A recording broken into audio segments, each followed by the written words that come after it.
नमस्कार, खबरें जारी न्यूज 24 पर मैं हूं आपके साथ मकसूद खान। दिल्ली पुलिस का नारा है with you, for you, always, यानी सदैव आपके साथ, हमेशा आपके लिए। लेकिन इसी दिल्ली पुलिस में भर्ती हुआ वो कांस्टेबल जिसको मिला है किलर कांस्टेबल का नाम। जी हां, बिल्कुल ठीक सुना आपने। जो पुलिस आपकी और हमारी सुरक्षा के लिए मौजूद होती है, जब वही कातिल और किलर बन जाए तो भला आम आदमी खुद को कैसे बचाए। यह कहानी भी कुछ ऐसी ही है, जिसमें एक हेड कांस्टेबल बन गया लेडी कांस्टेबल का किलर।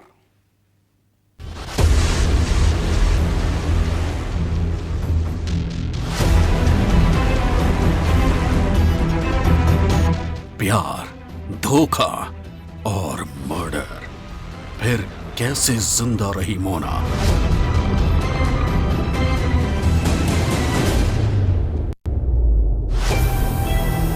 मौत की नींद से जागती रही मोना, कातिल सिपाही की खौफनाक कहानी।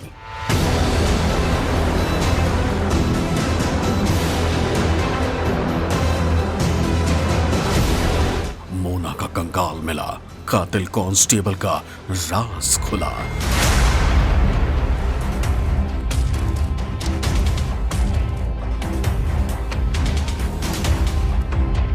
दिल्ली पुलिस का किलर कांस्टेबल। जब कत्ल होता है तो कातिल को पकड़ने की जिम्मेदारी पुलिस की होती है, लेकिन जब पुलिस की टीम में किलर कांस्टेबल कत्ल कर दे तो क्या होगा।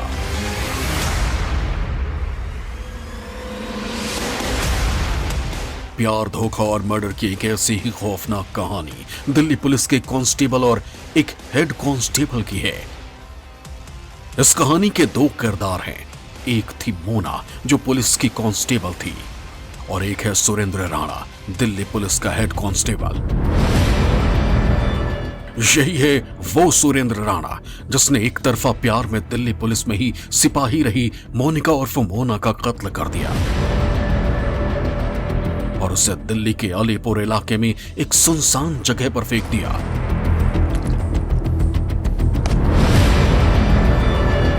दिल्ली पुलिस ने 2 साल पुराने ब्लाइंड मर्डर केस की गुत्थी को सुलझाते हुए दिल्ली पुलिस के ही कांस्टेबल सुरेंद्र राणा को गिरफ्तार किया है। सुरेंद्र राणा ने मोना यादव नामक कांस्टेबल जो दिल्ली पुलिस में कार्यरत थी, उसी के साथ पीसीआर यूनिट में काम किया करती थी, उसने 2021 सितंबर महीने में गला घोंटकर मौत के घाट उतार दिया पहले।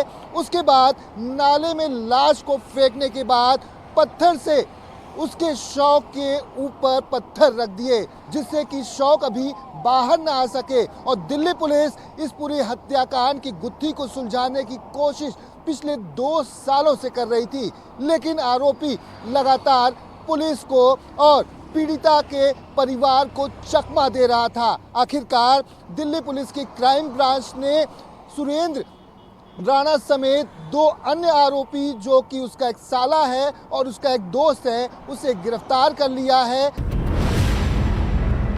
ये दिल्ली के अलीपुर की ही वो गंदा नाला है जिसमें इस वक्त तलाश चल रही है, जो 2 साल पहले हुए सनसनीखेज कत्ल का राज उगलने वाली है। कत्ल दिल्ली पुलिस की लेडी कांस्टेबल का, जिसे हेड कांस्टेबल ने 2 साल तक छिपाए रखा। दिल्ली पुलिस के इस हेड कांस्टेबल ने इस मर्डर को छिपाने के लिए वो सब किया जो किसी कत्ल को उजागर करने के लिए पुलिस करती है। ये पुलिसिया दिमाग ही था जिसने इस कत्ल पर 2 सालों तक पर्दा डाले रखा। इन 2 सालों में एक पुलिस वाले ने मुर्दा लेडी पुलिस कांस्टेबल को जिंदा रखने की हर मुमकिन कोशिश की।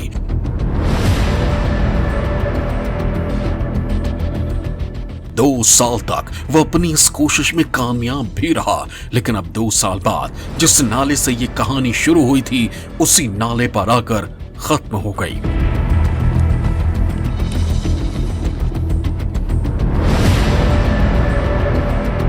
इसने इसके ऊपर कुछ दबाव बनाना शुरू किया और बाद में लड़की पे दबाव बनाना शुरू किया। लड़की पढ़ाई लिखाई में ज़्यादा ब्रिलियंट थी और वो पढ़ाई में फोकस रखना चाहती थी। ये उसको कि घुमाने चल, इधर चल, उधर चल, ये उसके साथ गलत संबंध बनाने के प्रयास में लगा हुआ था। और जब वो उसकी बात नहीं मान रही थी तो इसने गुस्से में आके उसका मर्डर कर दिया। और एक नाला है बुराड़ी पुश्ता अलीपुर के एरिया में, वहाँ पे सुनसान जगह पे ले जाके उसका मर्डर किया। उसके ऊपर पत्थर वत्थर डाल दिए ताकि वो बॉडी ऊपर ना आ सके। और सबसे हैरानी की बात यह है कि काफ़ी दिन तक ये उनको गुमराह करता रहा, पूरी फैमिली को। दिल्ली पुलिस ने आखिरकार 2 साल पुरानी अपनी ही महिला पुलिसकर्मी की हत्या की गुत्थी को सुलझाते हुए दिल्ली पुलिस में ही तैनात शातिर कांस्टेबल को गिरफ्तार कर लिया। हत्यारा police constable Surendra Singh Rana Delhi police में बतौर पुलिस कांस्टेबल के पद पर तैनात था और पिछले 12 सालों से पीसीआर में इसकी नियुक्ति हुई थी। इसने अपने ही साथी महिला कांस्टेबल को साल 2021 सितंबर महीने में दिल्ली के मुखर्जी नगर इलाके में स्थित एक नाले के पास पहले गला घोंटकर मौत के घाट उतारा। उसके बाद लाश को नाले में ठिकाने लगाने के बाद लाश पर पत्थर रख दिया, जिससे कि लाश ऊपर की तरफ कभी आ ही ना सके, जिससे कि किसी को कोई शक न हो।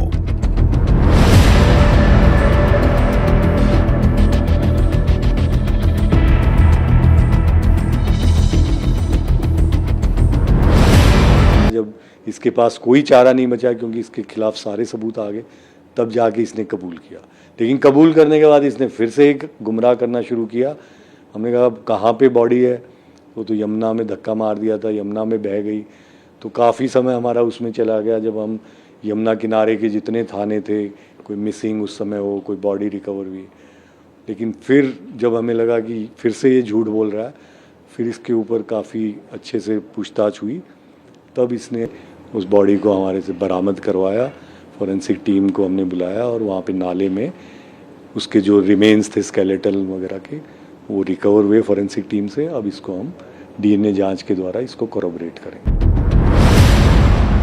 आज हम आपको इस शातिर पुलिस वाले की हर चाल के बारे में बताएंगे, जिसने पूरे 2 साल तक अपने हर गुनाह पर पर्दा डाले रखा। उसकी सबसे बड़ी चाल तो ये थी कि मोनिका को जिंदा बताया जाए, ताकि ना तो मोनिका के घर वालों को शक हो और ना ही पुलिस को। इसके लिए उसने 5 काम किए। मोना के नाम से फर्जी कोरोना सर्टिफिकेट बनवाया, मोना के सिम कार्ड का खुद इस्तेमाल करता रहा, मोना के बैंक खाते से खुद लेन देन करता रहा, घर वालों को मोना के रिकॉर्डेड ऑडियो सुनवाता रहा, होटल में मोना के नाम के कुछ कागजात छोड़े। आपको बता दें कि मोना यादव का यूपी पुलिस में भी सिलेक्शन हो चुका था सब इंस्पेक्टर के पद पर, और वो पीसीएस की तैयारी कर रही थी, यानी कि आने वाले समय में वो सिविल सर्विस में भी भर्ती हो सकती थी। और इससे पहले एक तरफा प्यार के चक्कर में सुरेंद्र ने मोना को मौत के घाट उतारने के बाद ऐसी फुल प्रूफ प्लानिंग रची जिससे कि किसी को भी शक ना हो। लेकिन एक कॉल लोकेशन की वजह से सुरेंद्र राणा को आखिरकार क्राइम ब्रांच ने गिरफ्तार कर लिया है और उससे पूछताछ लगातार जारी है। हर चाल का मकसद ये था कि सबको लगे कि मोना जिंदा है, लेकिन अब पुलिस इस मामले की एक से एक कड़ी जोड़ रही है। इस वारदात में उसका सबसे बड़ा मोहरा था कि सुरेंद्र को मोना के घर वाले जानते थे। वो मोना के घर भी जा चुका था, इसलिए उसके घर वालों ने सुरेंद्र से ही मोना को ढूंढने की गुजारिश की। इसके बाद सुरेंद्र खुद मोना के घर वालों के साथ मुखर्जी नगर थाने गया। वहां उसने मोना की गुमशुदगी की रिपोर्ट लिखवाई। यही नहीं, वो दिल्ली पुलिस के आला अधिकारियों के पास भी मोना के घर वालों को लेकर गया, लेकिन मोना का कोई पता नहीं चल रहा था। फिर एक रोज अचानक सुरेंद्र ने मोना के घर वालों को बताया कि वो किसी अरविंद नाम के लड़के के साथ चली गई है, शायद दोनों ने शादी भी कर ली है। मोना के घर वालों को यकीन दिलाने के लिए सुरेंद्र कई बार दूसरे नंबर से मोना के घर फोन करता, पर फोन पर आवाज मोना की होती। वो कहती, मैं ठीक हूं, परेशान ना हो। घर वाले बेफिक्र हो जाते। हेलो, बोलो आप। आ रही आवाज तुम्हें? हेलो, आ रही है, मुझे आ रही है, बोलो आप। अरे क्या आ रही है तुम? ये क्या तरीका है यार? कहाँ हो तुम? और ये क्या मैसेज छोड़ा है?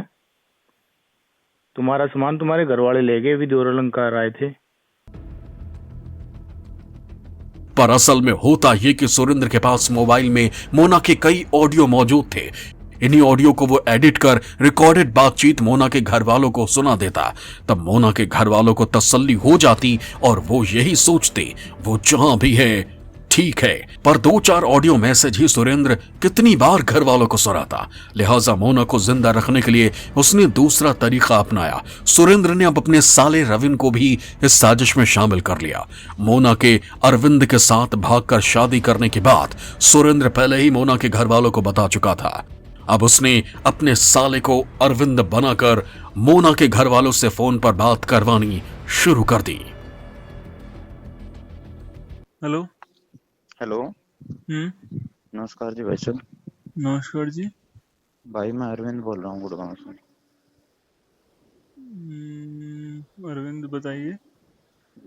भाई साहब एक बार पूरी बात सुनना मेरी। मैंने और मोना ने शादी कर लिया और मेरे घर वाले मेरे पीछे पड़े हुए हैं, ठीक है। और मैं जा रहा हूँ फिलहाल पंजाब, रोहतक के नजदीक हूँ मैं अभी।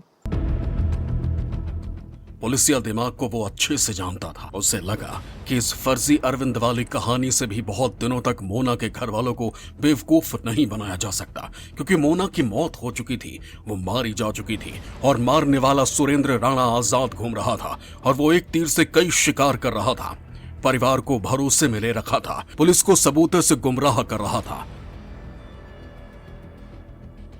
ये नाटक करता रहा कि मैं तो उसको ढूंढ रहा हूँ और अपने किसी को आभास नहीं होने लगे कि मैंने ही मर्डर किया है, किसी को ये आभास ना हो कि मैं ही कातिल हूँ। ये सब चीज़ों का इसने झांसा दिया लोगों को और काफ़ी हद तक ये सफल भी रहा। 2 साल लगे। वो तो टीम ने अच्छा प्रोफेशनल इन्वेस्टिगेशन किया तो ये पकड़ में आया। मोना के गायब हुए 2 साल से ज्यादा का वक्त गुजर चुका है। अब 2023 आ चुका था, आधा साल बीत चुका था और मोना को गायब हुए पूरे 2 साल मोना के घर वालों, खासकर उसकी बहन को अब शक होने लगा था। बहन को लगा कि कुछ न कुछ गड़बड़ है और इसी के बाद मोना के घर वालों ने दिल्ली के पुलिस कमिश्नर से मिलने का फैसला किया। पुलिस कमिश्नर ने पूरी कहानी सुनने के बाद क्राइम ब्रांच को मोना को तलाशने की जिम्मेदारी सौंपी और सिर्फ 2 महीने में ही क्राइम ब्रांच ने उस पूरी मर्डर मिस्ट्री का खुलासा कर दिया।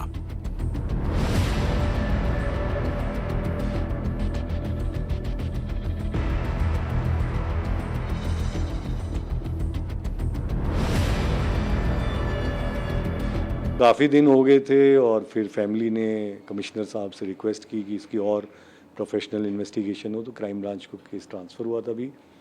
तो हम लोगों ने, हमारी टीम ने काफ़ी अच्छा काम किया और प्रोफेशनल इन्वेस्टिगेशन करते हुए उस नंबर पे हमने फोकस किया जिसके कॉल आती थी। वो फेक आइडेंटिटी पे था। फिर उसको आगे चेक किया कि किसकी फ़ोटो है। फिर उस फ़ोटो वाले को पकड़ा, वो ढूंढा हमने। उस फ़ोटो वाले ने कहा कि मैंने तो फ़ोटो उस फला आदमी को दी थी। उस आदमी से आगे इसके साले का लिंक मिला। तो धीरे धीरे परत पे परत बड़े ही अच्छे इन्वेस्टिगेशन से खुली और फिर फाइनली इसको पकड़ा। 8 सितंबर 2021 को सुरेंद्र ने मोना का कत्ल किया था और इत्तेफाक देखिए कि ठीक 2 साल बाद 30 सितंबर 2023 को दिल्ली पुलिस ने मोना के कत्ल की पहेली को सुलझा लिया। हालांकि मोना का कत्ल बेशक 8 सितंबर 2021 को हुआ था, लेकिन उसकी गुमशुदगी की रिपोर्ट 20 अक्टूबर 2021 को मुखर्जी नगर पुलिस स्टेशन में लिखाई गई थी। अगर मुखर्जी नगर पुलिस उसी वक्त इस मामले को गंभीरता से लेती तो मुर्दा मोना अगले 2 साल तक जिंदा नहीं रहती, वो भी तब जबकि मोना खुद दिल्ली पुलिस की एक कांस्टेबल थी। अपने ही महकमे की एक पुलिस वाले की गुमशुदगी पर दिल्ली पुलिस का ये रवैया सवाल खड़े करता है। सवाल ये कि जब अपनों के साथ ये हाल है तो फिर आम लोगों की शिकायत गलत नहीं है। दिल्ली से दीपक दुबे और विमल कौशिक के साथ ब्यूरो रिपोर्ट, न्यूज़ 24।